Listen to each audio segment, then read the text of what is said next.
মাগরিবের নামাজ পর ৩৩ বার পড়ুন। মহান আরশের মালিক আল্লাহ তাআলা আপনার অভাব অনটন বিপদ দূর করবেন ইনশাআল্লাহ। আমরা পৃথিবীতে সামান্য সময়ের জন্য এসেছি, আর এই সামান্য সময়ের জন্য যতটুকু প্রয়োজন আল্লাহ তাআলা সমস্ত প্রয়োজন পূরণের ব্যবস্থা এই পৃথিবীতেই রেখেছেন। কিন্তু আমরা যারা দোয়ার মাধ্যমে আল্লাহ তাআলার কাছ থেকে চেয়ে নিতে পারি, তো আল্লাহ তাআলা আমাদেরকেই দান করবেন ইনশাআল্লাহ। এজন্য রাসূল করিম সাল্লাল্লাহু আলাইহি ওয়াসাল্লাম বলেছেন, কেউ যদি আল্লাহ তাআলার কাছে চায় তো আল্লাহ তাআলা খুশি হয়ে যান এবং আল্লাহ তাআলা তাকে ওই জিনিসটি দান করেন। যদি তার কল্যাণ হয় তাহলে তাকে দান করেন, আর যদি তার জন্য অমঙ্গল হয় তাহলে সেটা তাকে দান করেন না, কিন্তু আখিরাতে তার জন্য রেখে দেন। এজন্য আমরা আজকের এই ছোট্ট দোয়াটি মাগরিব নামাজের পর ৩৩ বার পড়ব এবং আল্লাহ তাআলা আমাদেরকে যত বিপদ আছে এই সমস্ত বিপদ আল্লাহ তাআলা দূর করে দিবেন। এমন কেউ নেই যে তার বিপদ নেই, কারণ বিপদে পড়লে সমস্ত মানুষ, আত্মীয় স্বজন, ভাই বোন সকলেই দূর হয়ে যায়, দূরে সরে যায়।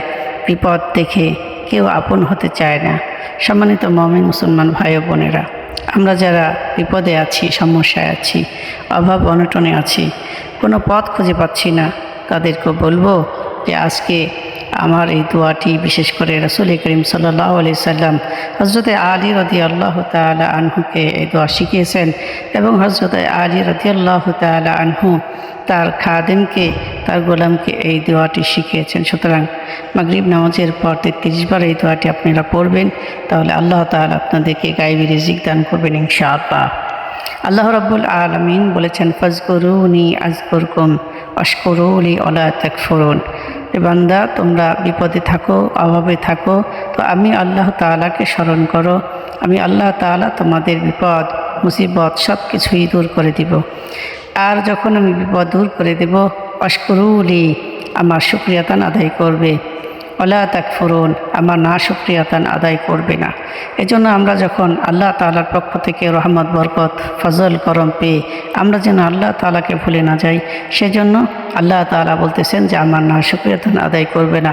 অর্থাৎ আমরা যে আমলটি করব, এই আমলটি যেন আমাদের অব্যাহতভাবে জারি থাকে।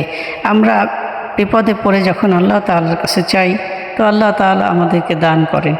যখন ওগুলো নিয়ামত আমার কাছে চলে আসে, তো ওই নিয়ামত পেয়ে আমরা আবার আল্লাহ তাআলাকে ভুলে যাই এবং নিয়ামত ভোগ করার জন্য ব্যস্ত থাকি। সম্মানিত হাজিরিন, এটা যদি আমাদের এমন হয় তাহলে আল্লাহ তাআলা বলতেছেন ওয়ালা তাকফুরুন, যে আমার নাশুকরিয়াতান আদায় করিও না। অন্য এক আয়াতের রব্বুল আলামিন বলেন, যদি কেউ আমার নাশুকরিয়াতান আদায় করে তো আমি তার কাছ থেকে নিয়ামত ছিনায় নিই এবং শক্ত আযাবে গ্রেফতার করে ফেলি। এই জন্য আল্লাহ তাআলার শক্ত আযাবে গ্রেফতার হওয়া থেকে বাঁচতে আমাদেরকে নিয়ামতের শুকরিয়াতান বেশি বেশি আদায় করা লাগবে। এই জন্য বিপদ দূর করার জন্য, মুসিবত দূর করার জন্য আমাদের আর কোনো অপশন বাকি নেই। শুধুমাত্র আল্লাহ তাআলার সন্তুষ্টি নিয়েই আমরা মাগরিব নামাজের পরে ৩৩ বার পড়ব এবং ফজরের নামাজের পর ৩৩ বার পড়ব। যদি সম্ভব হয় তাহলে ২ রাকাত সালাতুল হাজত নামাজ পড়ে আমরা আল্লাহ তাআলার কাছে এই বিশেষ দোয়াটি ৩৩ বার পড়ে নেব। কেননা আল্লাহ তাআলা কোরআনুল কারীমের মধ্যে ইরশাদ করেছেন, আল্লাহ তাআলা বলেছেন, আস্তাঈনু বিস-সাবরি ওয়াস-সালাহ ইন্নাল্লাহা মা'আস সাবিরিন, যে তোমরা ধৈর্য ও নামাজের মাধ্যমে আমি আল্লাহ তাআলার কাছ থেকে সাহায্য প্রার্থনা করো এবং আল্লাহ তাআলা ধৈর্যশীলদের সঙ্গেই আছেন। তো ধৈর্যশীল বান্দা ওই ব্যক্তি, যে ব্যক্তি বারবার চাইতে থাকে, একবার চেয়েছে পায় নাই, আবারও চায়, আবারও চাইছে পায় নাই, তো আল্লাহ তাআলার কাছে চাইতেই থাকে। আল্লাহ তাআলা এই বান্দাকে অত্যন্ত মহব্বত করেন, যে আমি আল্লাহ তাআলা তাকে দিচ্ছি না, কিন্তু তারপরেও সেই ব্যক্তি আমার কাছেই চাইতেছে, তো এই জন্য আল্লাহ তাআলা তাকে দিয়ে দেন। সম্মানিত মুমিন মুসলমান ভাই বোনেরা, তো এই জন্য আমরা আল্লাহ তাআলার কাছে চাইতে থাকব। আর যখন এভাবে হবে তো আল্লাহ তাআলা বলতেছেন, আমি বান্দার সাথেই আছি, ধৈর্যশীল বান্দার সাথেই আছি। সম্মানিত মুমিন মুসলমান ভাই বোনেরা, আজকের গুরুত্বপূর্ণ কথাগুলো আপনার কাছে চাই ভালো লাগুক আর না লাগুক, আমলে অবশ্যই কাজ হবে, বিশ্বাস রাখতে হবে, ইয়াকিন রাখতে হবে। অন্য এক আয়াতের মধ্যে আল্লাহ তাআলা ইরশাদ করেছেন, ওয়াস্তাঈনু বিস-সাবরি ওয়াস-সালাহ ইন্নাল্লাহা মা'আস সাবিরিন। আবার আরেক জায়গায় আছে, অবশ্যিরিল মুমিনিন, যে মুমিনরাই বিজয়ী হবে। কী হবে? মুমিনরাই বিজয়ী হবে। আল্লাহ তাআলা বলতেছেন, যখন তারা বিপদে পড়ে, মুসিবতে পড়ে, অভাবে অনটনে পড়ে যায়, তো তখন তারা বলে ইন্না লিল্লাহি ওয়া ইন্না ইলাইহি রাজিউন। তো এই জন্য আমরা আল্লাহ তাআলার কাছে চাই। এটা আল্লাহ তাআলা নিজেও জানেন যে বান্দা আমাকে ছাড়া আর কাউকে পাবেই না। আল্লাহ তাআলা ইরশাদ করতেছেন, ইলাহুকুম মা আল্লাহ, ইলাহুকুম মা আল্লাহ, আমি আল্লাহ ছাড়া কি আর কেউ আছে যে দিতে পারে? সেজন্য সম্মানিত হাজিরিন, যেহেতু আল্লাহ তাআলাই আমাদেরকে সৃষ্টি করেছেন, আল্লাহ তাআলাই আমাদের রিজিকদাতা, আল্লাহ তাআলাই আমাদের পালনকর্তা, সেজন্য আল্লাহ তাআলার কাছেই আমাদেরকে চাইতে হবে। আল্লাহ তাআলার কাছে চাইলে আল্লাহ তাআলা অত্যন্ত খুশি হন। তো এই জন্য আল্লাহ তাআলা বলতেছেন যে বান্দা, তুমি 2 রাকাত নামাজ আদায় করে আমার কাছে চাও, বা ফরজ নামাজের মাধ্যমে আমার কাছে চাও। তো নামাজের মাধ্যমে আল্লাহ তাআলা চাওয়ার কথা কোরআনুল কারীমের বিভিন্ন জায়গায় ইরশাদ করেছেন। এই জন্য আমরা কোরআনুল কারীমের দিক নির্দেশনা অনুযায়ী 2 রাকাত সালাত নামাজ পড়েও আমরা চাইতে পারবো।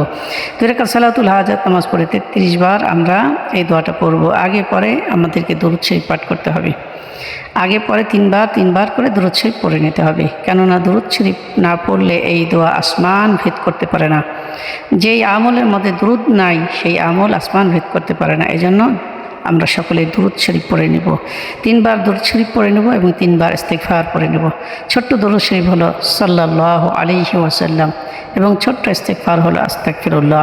এবং 33 বার পড়ার পরেও আমরা এই ছোট্ট দরুদটি আস্তাগফিরুল্লাহ 3 বার পড়ব এবং ছোট্ট দরুদটি সাল্লাল্লাহু আলাইহি ওয়াসাল্লাম 3 বার পড়ে নেব। এইভাবে যখন আমরা আমল করব এবং ধৈর্যের সাথে আমরা করতেই থাকব, তো আল্লাহ তাআলা অবশ্যই আমাদেরকে দান করবেন।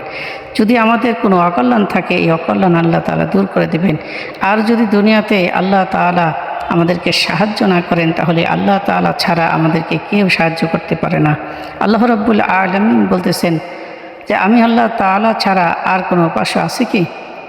নাই। ওয়া ইলাহুকুম ইলাহু ওয়াহিদ, আমি আল্লাহ তাআলা একক, আমি আল্লাহ তাআলা ছাড়া কেউ তোমাদেরকে দিতে পারবে না। এজন্য আমরা সবাই আল্লাহ তাআলার কাছেই চাইব। হযরত আলী রাদিয়াল্লাহু তাআলা আনহুর কাছে তার গোলাম আসলো যে হযরত আমাকে কিছু সহযোগিতা করুন, আমি বিপদে আছি, অভাবে আছি। তো হযরত আলী রাদিয়াল্লাহু তাআলা আনহু বললেন যে আমি তোমাকে একটি কালেমা শিক্ষা দেব, যেই কালেমাটি তুমি যদি সকাল আর সন্ধ্যায় যদি পাঠ করো, তাহলে আল্লাহ তাআলা তোমাকে ধনী বানিয়ে দিবেন, তোমার সমস্যা দূর করে দিবেন, তোমার অভাবও দূর করে দিবেন, তোমাকে সচ্ছলতা দিবেন। আলী রাদিয়াল্লাহু তাআলা আনহুর সেই শেখানো দোয়াটি আমি আপনাদের সামনে তুলে ধরছি। আল্লাহুম্মা কফিনি বিহালালিকা আন হারামিকা ওয়া আগনিনি বিফাদলিকা আম্মান সিওয়াক। তাহলে আবার বলছি, আল্লাহুম্মা কফিনি বিহালালিকা আন হারামিকা ওয়া আগনিনি বিফাদলিকা আম্মান সিওয়াক। এই